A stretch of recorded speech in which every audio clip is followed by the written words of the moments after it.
গোস্ত দিয়া খিচুড়ি এত স্বাদকে গোস্ত দিয়া খিচুড়ি সেই স্বাদ। আন্নাগুবাদ কি আজকে খেচুড়ি রানছেন গোস্ত দিয়া?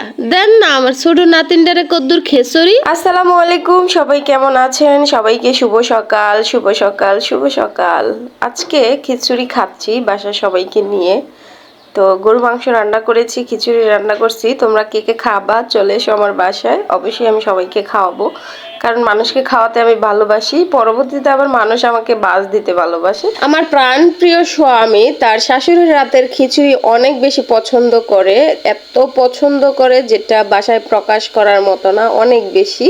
তো মা যখন আমাদের বাসায় যখনই আসে তখনই খিচুড়ি প্রায় 2-3 বার রান্না করা হয়। যদি এক সপ্তাহ থাকে এক সপ্তাহের মধ্যে 2 দিন রান্না করা হয়, যদি 1 মাস থাকে 1 মাসের মধ্যে হয়তো বা 1 সপ্তাহই পুরো রান্না করা হয় খিচুড়ি। সত্যি বলতে আমার আম্মুর হাতের রান্না অনেক বেশি মজার, অনেক বেশি মজার। যে বলে না মায়ের হাতের রান্না যদি কোনো রকম একটু লবণ দিয়েও জাল দিয়ে দেয় সেটা অনেক বেশি মজার হয়, ঠিক ওই রকমই না, সত্যি বলছি অনেক বেশি মজা। আমিও কিন্তু অনেক সুন্দর রান্না করি, আর আমার রান্নাও আমার হাজব্যান্ড অনেক বেশি পছন্দ করে, কিন্তু খিচুড়িটা স্পেশালি আমার মায়ের হাতেরটাই বেশি পছন্দ করে।